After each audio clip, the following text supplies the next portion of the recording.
قل هل يستوي الذين يعلمون والذين لا يعلمون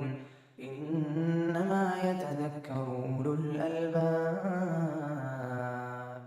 أشهد أن لا إله إلا الله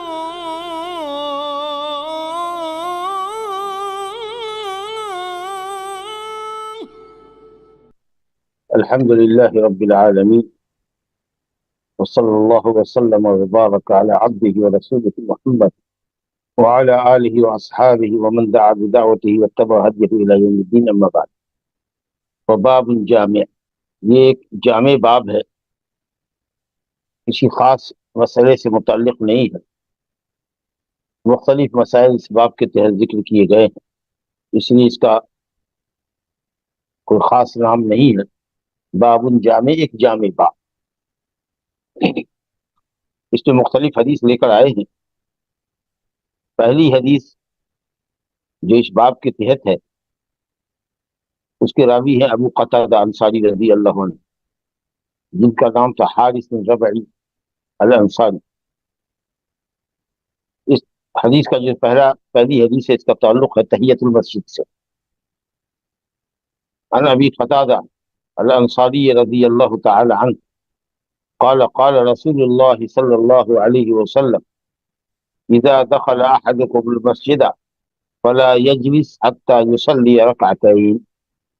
ابو قتادہ حارث بن ربعی الانصاری رضی اللہ عنہ سے روایت ہے،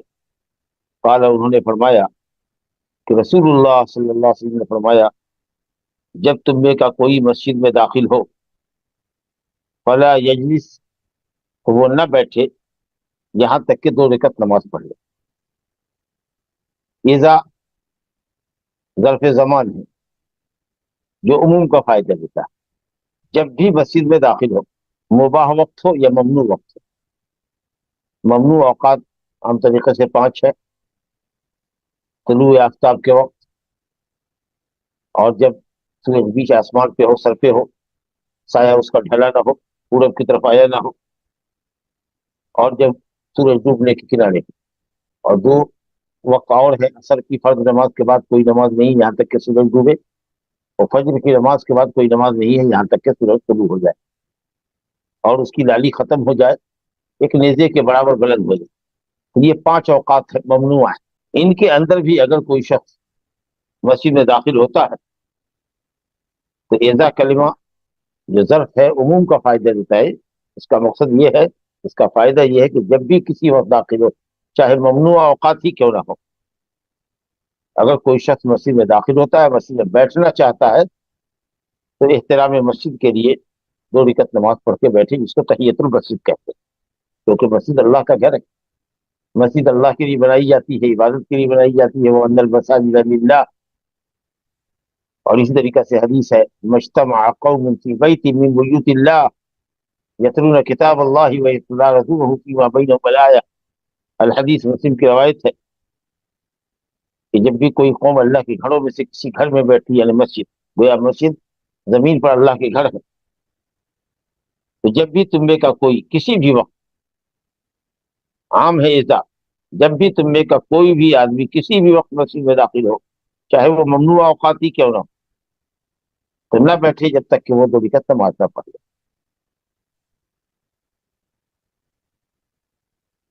مسجد سے مراد یہاں پر وہ مسجد ہے جو عامۃ المسلمین کے لیے بنائی جاتی ہے، جہاں اذان ہوتی ہے، جہاں امام مقرر ہوتا ہے، جہاں عامۃ المسلمین باجماعت نماز ادا کرتے ہیں۔ یہاں پر لغوی معنی مسجد کا نہیں ہے ہر سجدے کی جگہ، یا گھر کا جو مصلی ہمارے ہوتا ہے، بڑے گھر میں لوگ ایک کمرہ خاص عبادت کے لیے بنا لیتے ہیں نماز کے لیے، تو وہ بھی مصلی اس میں داخل نہیں ہے، یا آفس کے اندر ایک کمرہ خاص کیے ہوئے ہیں نماز کے لیے، یا کہیں بھی کارخانے وغیرہ کے اندر کوئی ایک کمرہ ہے جس میں ظہر کی نماز یا عصر کی نماز پڑھ لیتے ہیں، تو وہ مراد نہیں۔ اس میں آدمی بغیر نماز کے بھی بیٹھ سکتا ہے۔ لیکن جو مسجد ہے، جیسے ہمارے شہروں میں ہوتی ہے، دیہاتوں میں ہوتی ہے، مختلف محلوں کے اندر مسجد ہے، یہاں اذان ہوتی ہے اور لوگ عمومی طور پر آتے ہیں نماز پڑھنے کے لیے، جو عامۃ المسلمین کے لیے ہے، اس مسجد کا حق یہ ہے کہ جب آدمی اس میں بیٹھنا چاہے اور پاک ہو کر کے باوضو ہو کر کے اس میں داخل ہوا ہو تو بیٹھنے سے پہلے 2 رکعت نماز پڑھے، اور اگر باوضو نہیں بھی ہو تو مسجد کے اگر گیٹ کے پاس وضو خانہ ہے تو وضو کر لے، اور اس کے بعد مسجد کے اندر داخل ہوتا ہے تو 2 رکعت نماز پڑھ کے۔ یہ جو تحیت المسجد ہے جمہور امت کے علماء کی نزدیک مستحب، البتہ تاکیدی استحباب، اور علماء ظاہریہ نے اس کو واجب کہا۔ اب جو لوگ وجوب کے قائل ہیں جیسے علماء ظاہریہ اور بعض ہمارے محققین علماء بھی اسی طرف گئے ہیں، حضرت علامہ فقیہ اللہ سے محمد بن صالح ابن عثیمین رحمۃ اللہ علیہ کا بھی میدان وجوب ہی کی طرف ہے۔ وہ کہتے ہیں کہ نبی صلی اللہ علیہ وسلم خطبہ دے رہے تھے، ایک شخص آیا سلیک الغطفانی، اور وہ بیٹھ گئے مگر نماز پڑھی گئے، تو آپ نے پوچھا اصل نہیں نماز پڑھی 2 رکعت یعنی تحیت المسجد؟ قال لا قال قم پڑھ کا رکعتین وتجوز فیہما، اٹھو 2 رکعت نماز پڑھو اور مختصر پڑھو۔ تو خطبہ جس کا سننا واجب ہے، نبی صلی اللہ علیہ وسلم نے اس واجب کو ترک کرنے اور 2 رکعت نماز پڑھنے کا حکم دیا ہے، لیکن جو نماز پڑھے گا وہ نماز کی طرف ملتفت ہوگا، متوجہ ہوگا، اس کا پورا اٹینشن پوری توجہ نماز کی طرف ہوگی، لگے خطبہ سننے کی طرف۔ تو واجب کو آپ نے ترک کرایا، ظاہر ہے کہ ایک واجب کے لیے۔ اور جو لوگ کہتے ہیں کہ صاحب یہ سنت ہے، تو وہ کہتے ہیں کہ وہ جو نجدی ایک صحابی آئے تھے دیہات سے، جنہوں نے اسلام کے متعلق پوچھا تھا، تو نبی صلی اللہ علیہ وسلم نے کہا کہ 5 صلوات فرضہن اللہ فی اليوم واللیل، 5 وقت کی نمازی اللہ نے رات دن میں فرض کی۔ اس شخص نے کہا حل علی غیرہن، کیا اس کے علاوہ بھی کوئی نماز ہمارے اوپر ہے؟ آپ نے کہا قال لا الا ان تطوع، کوئی نماز فرض نہیں ہے سوائے اس کے کہ تو نفل پڑھ۔ گویا کہ 5 وقت کی فرض نماز کے علاوہ تمام نمازوں کو نبی صلی اللہ علیہ وسلم نے نفل قرار دیا، یعنی زائد از فرض، فرض سے زائد۔ جو لوگ کہتے ہیں کہ واجب ہے تحیت المسجد، وہ کہتے ہیں بھی فرض نماز ہے، وہ تو آلریڈی 5 وقت کی فرض نماز ہے، وہ مستقل ہے، چاہے مسجد میں آئیے کہ مسجد سے باہر نماز پڑھنے کی نوبت آ جائے، مجبوری میں اگر جماعت نہیں کر سکتے وہ تو آپ کو پڑھنا ہی پڑنا ہے۔ یہ نماز جو تحیت المسجد ہے یا صلاۃ الکسوف وغیرہ ہے، یہ سب اسباب کی نماز ہے، جب مسجد میں داخل ہوں گے تو پڑھیں، یا جب گہن لگے گا تو پڑھیں گے، اسی لیے اس حدیث سے اس کا کوئی ٹکراؤ۔ باقی رہا کہ رسول اللہ صلی اللہ علیہ وسلم جمعہ کے دن گھر سے نکلتے تھے اور سیدھے ممبر پر آ کے بیٹھتے تھے، تو یا تو امام کو اس سے مستثنا کیا جائے خطیب کو، یا یہ کہا جائے کہ خطبہ نماز کے تابع ہے، یا یہ کہا جائے کہ لوگ انتظار میں ہوتے تھے نبی صلی اللہ علیہ وسلم کی آمد کا اور خطبہ سننے کے لیے وہ تیار رہتے تھے، اسی نبی صلی اللہ علیہ وسلم نماز میں مشغول ہونا نہیں چاہتے تھے تاکہ خطبے پر چڑھے اور لوگوں کی جو تشنگی ہے یا لوگوں کی جو خواہش ہے اور انتظار ہے خطبہ سننے کا اس کو ختم کرے۔ تو اس طریقہ سے دونوں طرف سے بحث ہے، لیکن اگر ہم اس کو مستحب اور سنت کہتے ہیں تو یقیناً خطبے کے وقت میں نبی صلی اللہ علیہ وسلم کا اس شخص کو، بیٹھنے والے شخص کو کھڑا کرنا اور نماز پڑھنے کی ہدایت دینا، یہ تاکید استحباب کی دلیل ہے کہ یہ سنت موقت سنت ہے، مستحب موقت ہے۔ تو 2 رکعت نماز پڑھنے کا آپ نے حکم فرمایا، لیکن جو فقہا کا اختلاف ہے کہ اوقات ممنوعہ میں یہ نماز پڑھی جا سکتی ہے کہ نہیں پڑھی جا سکتی ہے، تو حنفیہ اور مالکیہ کہتے ہیں کہ نہیں پڑھی جا سکتی، کیونکہ کوئی کراہت والی روایت حدیث ہے کہ نبی صلی اللہ علیہ وسلم نے کہا لا صلاۃ بعد العصر حتی تغرب الشمس ولا صلاۃ بعد الفجر حتی تطلع الشمس، عصر کے بعد غروب آفتاب تک کوئی نماز نہیں، فجر کے بعد طلوع آفتاب تک کوئی نماز نہیں۔ اور عقبہ بن عامر کی روایت مسلم میں 3 ساعات کان رسول اللہ صلی اللہ علیہ وسلم ینہانا ان نصلی فیہن، 3 اوقات میں یعنی طلوع آفتاب کے وقت اور زوال سے پہلے جب سورج بیچ آسمان میں ہو، سایہ ڈھلا نہ ہو، اس کا زوال نہیں ہوا ہو، سایہ ڈھلا نہیں ہو، اور غروب کے وقت نبی صلی اللہ علیہ وسلم نماز پڑھنے سے ہم لوگوں کو منع کیا یا منع فرمایا کرتے تھے، اس لیے وہ کہتے ہیں کہ ممنوع اوقات میں نماز نہیں، جبکہ شواف حنابلہ اہل الحدیث کہتے ہیں کہ یہ روایت جو ہمارے پاس ہے قتادہ ابو قتادہ انصاری کی، یہ مقدم ہے، کیونکہ یہ جو عموم ہے اس کے اندر کوئی تخصیص نہیں آئی، جب بھی مسجد میں داخل ہو تو 2 رکعت نماز پڑھو، یہ عموم اپنی جگہ پر عموم ہے موجود، لیکن اوقات ممنوعہ میں لا صلاۃ بعد العصر لا صلاۃ بعد الفجر، یہ عموم جو ہے صلاۃ کا یہ مخصوص ہے۔ اگر کسی شخص پر فوت شدہ نماز ہو تو عصر کی نماز کے بعد اگر اس کو یاد آیا کہ اور ظہر سے نہیں پڑھی تو ظہر پڑھ لے گا، مالکیہ کے لیے، حالانکہ حنفیہ کہتے ہیں کہ فوت شدہ نماز بھی قضا کے وقت میں نہیں، لیکن جنازہ کی نماز ان کے یہاں ہے۔ منت اگر کسی نے مانا ہوا ہے کہ اگر میرا بھائی جو غائب ہے اگر وہ کہیں سے آ جائے گا تو ہم نماز پڑھیں گے، تو منت کی نماز ہے، جنازہ کی نماز ہے۔ تو معلوم یہ ہوا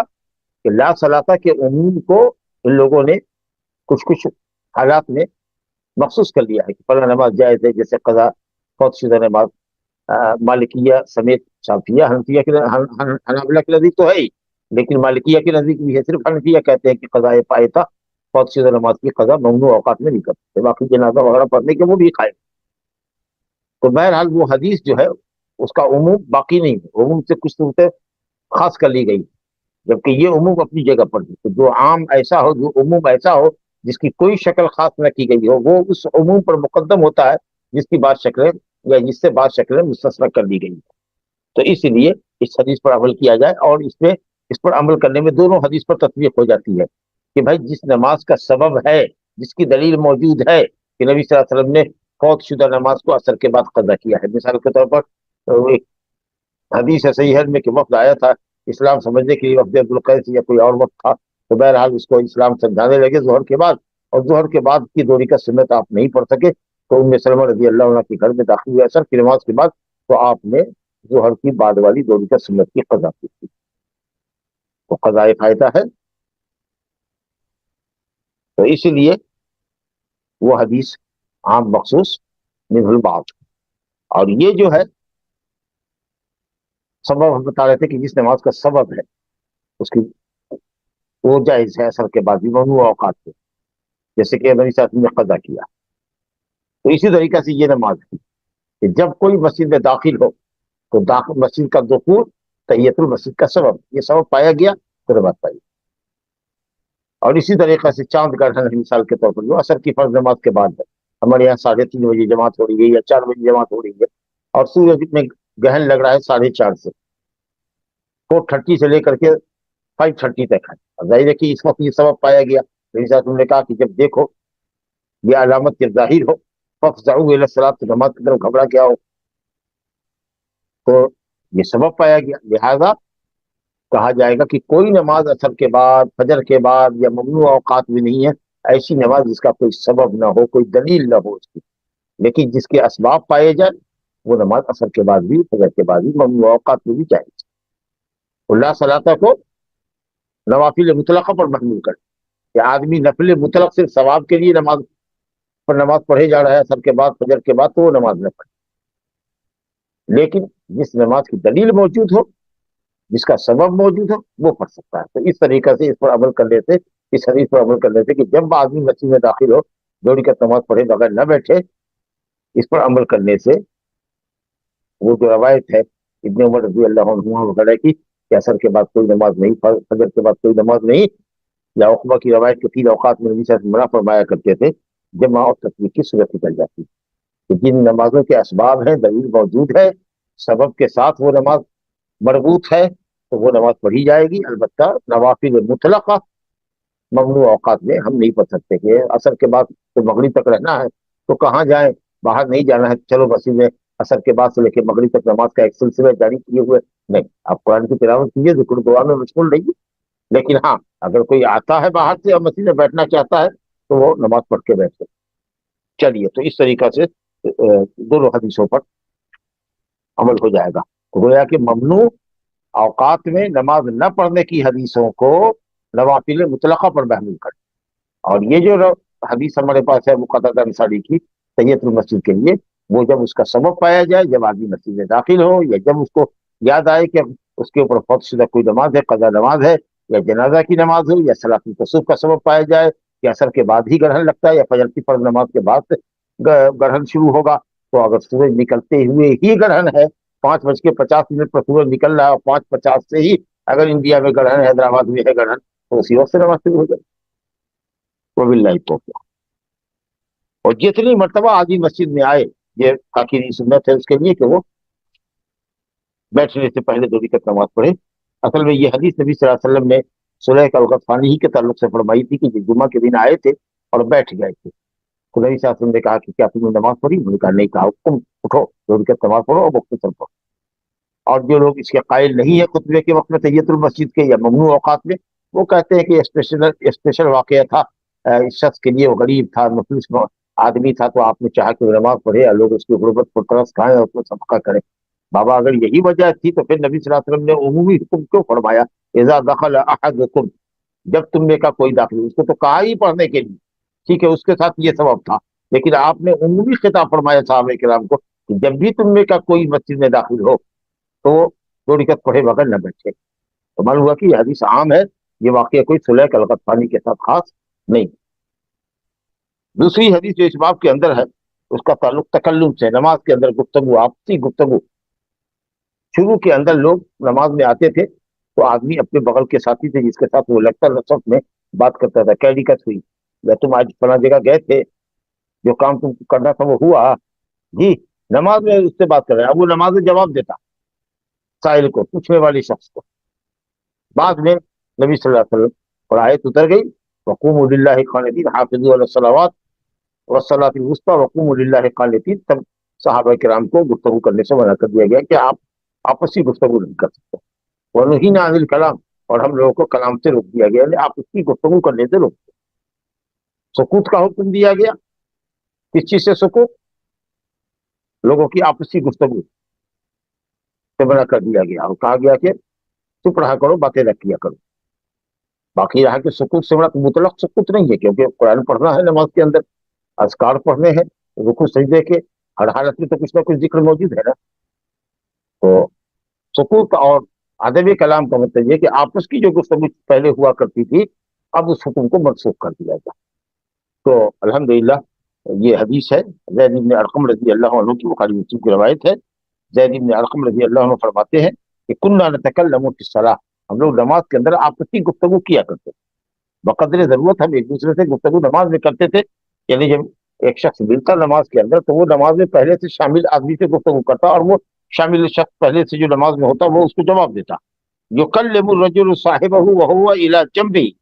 فی الصلاۃ، آدمی اپنے ساتھی سے جو اس کے پہلو میں ہوتا یا جس کے پہلو میں وہ کھڑا ہوتا اس سے وہ گفتگو کرتا اور وہ اس کو جواب بھی دیتا، حتی نزلت، یہاں تک کہ یہ آیت اتری وقوموا للہ قانتین، اللہ کے سامنے چپ چاپ کھڑے رہو۔ کوئی کہہ رہا چپ چاپ سے مراد قنوت کے کئی معنی ہوتے ہیں، قنوت کے معنی طاعت، دوام الطاعہ، ان ابراہیم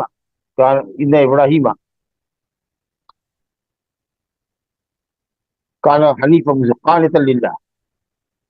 ان ابراہیم کان امتا قانتا، ان ابراہیم کان امتا قانتا للہ، دوام الطاعت۔ قنوت کے معنی لمبا قیام بھی ہوتا ہے، امن ہو قانتا آناء اللیل، لمبا قیام کو بھی کہتے ہیں۔ قنوت کے معنی دعا بھی ہے، قنوت کے معنی خشوع خضوع بھی ہے، خضوع کے بھی ہے، اور قنوت کے معنی خاموشی بھی ہے، یہاں پر خاموشی مراد۔ قوموا للہ قانتین، اللہ کے سامنے چپ چاپ کھڑے رہو، یعنی آپس کی گفتگو مت کرو، ورنہ نماز کے اندر تو مشغولیت ہے، یہ قرآن کی تلاوت ہے، ذکر و اذکار ہے، جیسا کہ میں نے کہا۔ تو آپ صلی اللہ علیہ وسلم نے منع فرمایا یہ شاید کے بعد۔ وَأُمِرْنَا بِالسُّكُوتِ، صحابی کہتے ہیں زید بن ارقم کہ ہم لوگوں کو سکوت کا حکم دیا گیا اور ہم نے کلام سے روک دیا گیا، یعنی آپس کی گفتگو نہ کرو اور ایک دوسرے کی باتیں نہ سنو نہ جواب دو۔ تو گویا جو پہلے گفتگو کی شکل تھی اس کو شریعت نے منسوخ کر دیا، تو شریعت میں نص کا قانون ہے، اور تمام تر شریعتوں کے اندر یہ قانون رہا ہے۔ اور یہ ایسا نہیں ہے کہ نعوذ باللہ جیسا لوگ کہتے ہیں کہ اگر شریعت میں قانون نص کو مانیں گے تو یہ سمجھ میں آئے گا کہ پہلے اللہ رب العالمین کو معلوم نہیں تھا اور بعد میں کوئی نیا قانون معلوم ہوا، یہ مسئلہ بالکل غلط ہے۔ تو اللہ تعالیٰ کے ساتھ درجہ تو یہ عقیدت گمراہ فرقوں کا بھی نہیں ہے۔ اس میں در حقیقت منسوخیت کے اندر، احکام کے اندر، مسائل کے اندر جو منسوخیت ہوتی ہے اس طرح حکم کے اندر، یہ در حقیقت اللہ تعالیٰ کی رحمت اور مہربانی ہے، اور بندوں پر اس کا احسان ہے، بندوں کی مصلحت کے پیش نظر ہے۔ ظاہر ہے کہ شروع اسلام اور آخری اسلام میں معاملات میں فرق ہوتے ہیں۔ شروع اسلام میں دو رکعت نماز پڑھتی سوائے مغرب کے، بعد میں ظہر، عصر، عشاء میں 4 رکعت کر دی تھی۔ اسی طریقے سے شروع میں شراب حلال تھی، پھر بعد میں اس کو نماز کے اوقات میں حرام کیا گیا۔ پہلے یہ کہا گیا کہ اس میں نفع بھی ہے، نقصان بھی ہے، نقصان کا پہلو زیادہ ہے۔ پھر نمازوں کے اوقات میں کہا گیا کہ اس میں نماز نہ پڑھو، تو لوگ عشاء کے بعد لوگ شراب پیتے تھے، فجر تک ان کا نشہ اتر جاتا تھا۔ اس کے بعد حکم فائنل آیا کہ نماز حرام ہے، مطلق حرام ہے۔ تو اس طریقے سے مصلحت پر مبنی شریعت ہے۔ اللہ رب العالمین اپنے بندوں کی مصلحتوں کو خوب جانتا ہے۔ جب جو حکم مناسب بندوں کے لیے تھا رب العالمین نے اس کو مطلوب کیا، اور بعد میں پھر مصلحت اس کی متقاضی نہیں رہی تو اس کو منسوخ کیا۔ تو گویا کہ گفتگو کرنا نماز میں، اگر کوئی شخص جان بوجھ کر کے گفتگو کرتا ہے اور وہ عالم ہے،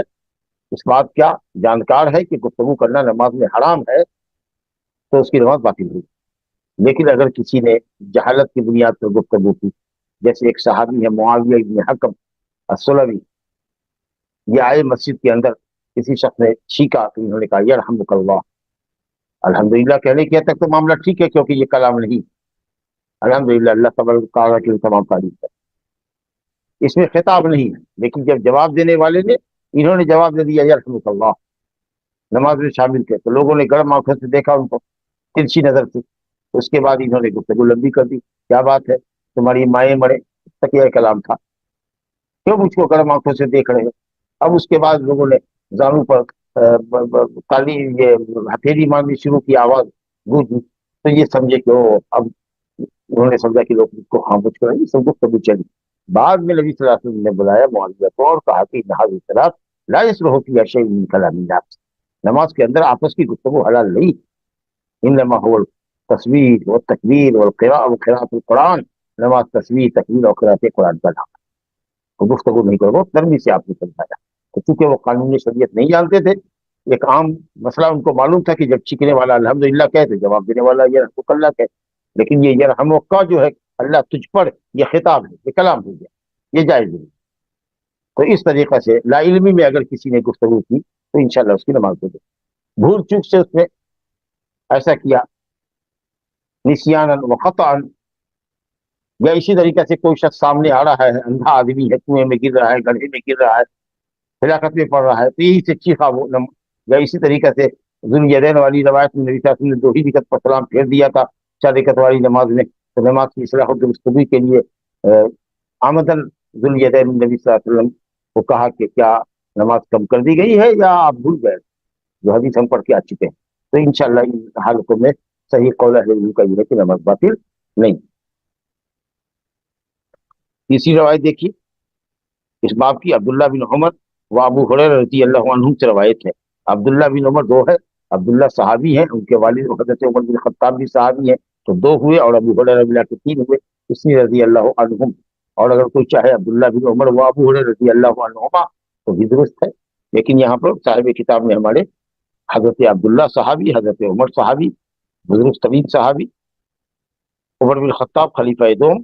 ان کے بیٹے عبداللہ دونوں صحابی ہیں، اور ابو ہریرہ 3 ہے، اسی رضی اللہ عنہم جمع کا صیغہ استعمال کیا۔ وہ رسول اللہ صلی اللہ علیہ وسلم سے روایت کرتے ہیں انہو قال، آپ نے فرمایا اذا اشتد الحر فابردوا بالصلاۃ فان شدۃ الحر من فیہ جہنم، آپ نے فرمایا کہ جب گرمی سخت پڑنے لگے، جیسے آج کل گرمی سخت پڑ رہی ہے، مئی کا مہینہ ہے، آخر ہے 31 تاریخ ہے مئی کی، تو گرمی سخت ہے، اللہ کا شکر ہے بعض علاقے میں بارش تھوڑی ہوئی ہے تو حرارت میں کمی آئی ہے، لیکن کل تک بہت شدید گرمی تھی۔ تو فرمایا کہ اگر گرمی شدید ہو، سخت ہو، گرم موسم ہو، سمر سیزن ہو، گرمی کا موسم بھی ہو، اور تیز دھوپ ہو اور گرمی سخت پڑتی ہو، فابردوا بالصلاۃ، تو نماز کو تھوڑا ٹھنڈا کر کے پڑھو، نماز تمہارا ظہر کی نماز، یعنی عام وقت میں اول وقت میں جو پڑھتے ہو اس سے 1 آدھ گھنٹہ لیٹ کر کے اس کو پڑھو۔ لیٹ کتنی تاخیر کر سکتے ہیں؟ مطلب اتنی تاخیر بعض روایتوں میں ہے کہ حتی رأینا فیء التلول، تیروں کو دیکھتے تھے کہ سایہ، تیروں کا سایہ زمین پر پڑنے لگا ہے اور اس سائے میں آدمی جا سکتا ہے، تو دیواروں کا سایہ زمین پر جب اتر جائے کہ آدمی اس سائے میں آ جا سکے تو اتنی تاخیر کرنی چاہیے، ورنہ گرمی تو رہتی ہی ہے، لیکن 1 بجے کے بعد 2 بجے، 2 بجے 2:30 بجے کے قریب جو ہے دن کے 2:30 بجے، پونے 3 بجے، 3 بجے تک گرمی کی شدت میں تھوڑی کمی آتی ہے، اثر سے آدھا گھنٹہ پہلے تک کو کہا گیا کہ جب گرمی سخت ہو تو نماز کو ٹھنڈا۔ اب یہ حکم جو ہے یہ رخصت ہے، اس کا مطلب یہ ہے کہ اگر حالات اس بات کے متقاضی ہوں کہ نہیں ہم اول وقت میں پڑھیں تو پڑھ سکتے ہیں۔ مثال کے طور پر ہم ایک آفس کے لوگ ہیں، ہمیں کہیں باہر نہیں جانا ہے یا لوگوں کو ہمارے یہاں باہر سے نہیں آنا، تب ایسی صورت میں ہم کیا کریں گے کہ صاحب ہم اول وقت میں نماز پڑھ لیں۔ کچھ لوگوں نے کہا کہ نہیں، چاہے آپ باہر جائیں نہیں جائیں، کوئی آپ کے یہاں آئے یا نہ آئے، یہ ایک عمومی حکم ہے کہ جب گرمی سخت پڑے تو نماز کو ٹھنڈا کر دیں۔ اور کچھ لوگوں نے کہا کہ نہیں، یہ نمازیوں کی مصلحت کے پیچھے نظر ہے۔